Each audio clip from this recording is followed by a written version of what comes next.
নমস্কার শ্রোতা বন্ধুরা, আপনারা দেখছেন আর কে অফিসিয়াল ইউটিউব চ্যানেল থেকে, যেখানে আমরা নানা স্বাদের গল্প যেমন ভূত, প্রেত, ডাকিনী, রহস্য ইত্যাদি গল্প পাঠ করে থাকি।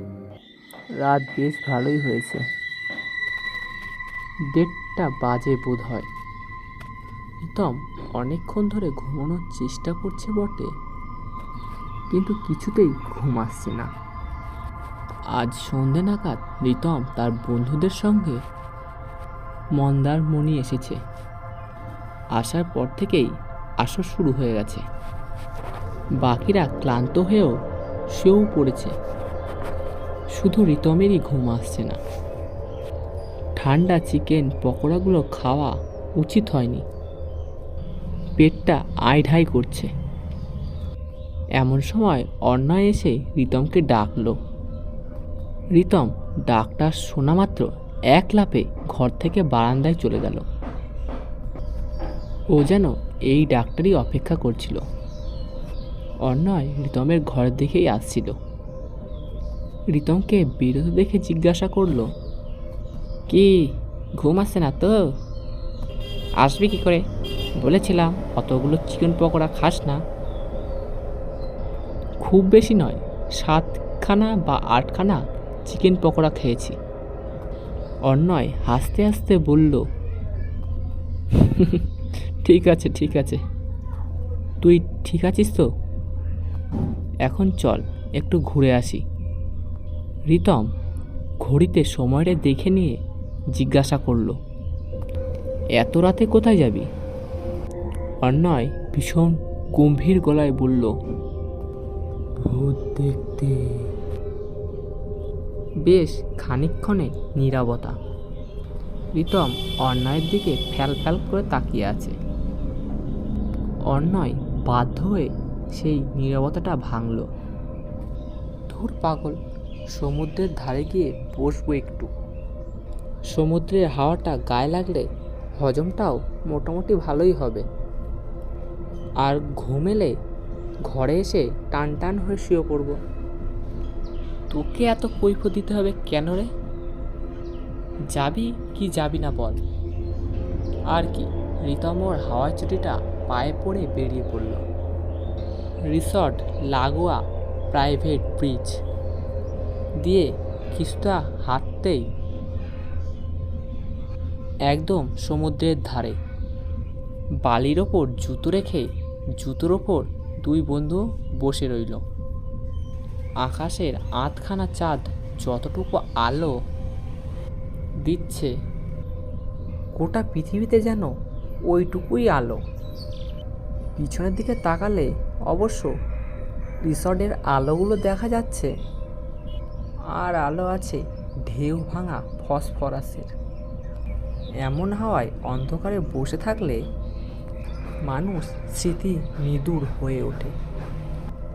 খুব সামান্য কথা ভেবেও বুকটা হু হু করে ওঠে। এমনই দুই বন্ধুর মধ্যে গল্প চলছিল। প্রীতম বুক পকেট থেকে সিগারেট আর দেশলাইটা বার করে নিয়ে একটা সিগারেট ঠোঁটে নিয়ে দেশলাই জ্বালালো, কিন্তু আগুনটা তো মুখ পর্যন্ত নিয়ে আসতে পারল না। তার আগেই হাওয়ায় নিভে গেল। আবার চেষ্টা করল।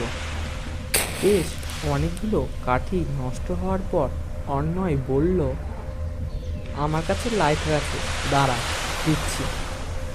প্রীতমের দিকে কটমট করে তাকিয়ে বলল, সেটা আর একটু আগে বললে ভালো হতো না? এতক্ষণ ধরে আমি নাজেহাল হয়ে যাচ্ছি, দে লাইটারটা দে। অর্ণয় ওর দু পকেট হাতে দেখে বলল,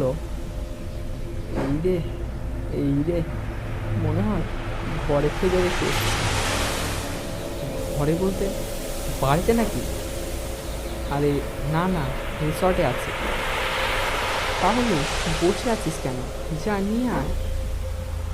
অর্ণয় আর কোনো কথা না বলে লাইটার আনতে চলে গেল। প্রীতম একাই সমুদ্রের ধারে বসে থাকলো। এত সুন্দর হাওয়া দিচ্ছে, মনে হচ্ছে এক্ষুনি ঘুমিয়ে পড়বে। তবু রিতমের দু চোখ জেগে আছে, উপভোগ করছে সামুদ্রিক পরিবেশ।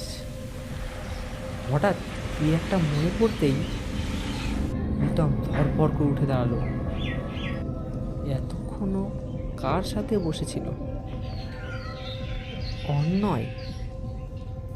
কিন্তু অন্যয় তো ওদের সাথে আসেনি।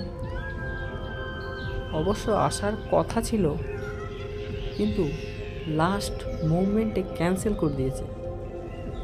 কি একটা সরকারি চাকরির পরীক্ষা আছে মঙ্গলবার। হ্যাঁ ঠিক তাই তো। আজ সকালে ফোনে রিতম অন্যায়কে গালিগালাজ করছিল। তাহলে এতক্ষণ ওর সঙ্গে গিয়েছিল। ইতিমধ্যেই রিতমের হাত পা ঠান্ডা হয়ে যাচ্ছে।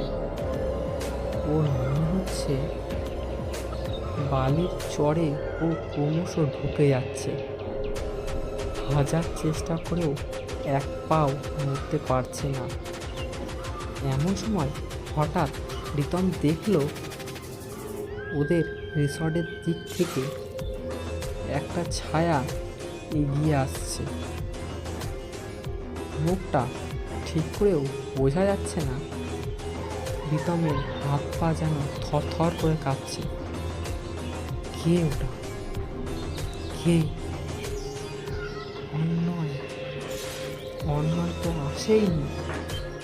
স্নায়ু যেন আর চাপ নিতে পারছে না। রিতম ছপ করে বালির ওপর আছড়ে পড়ে গেল।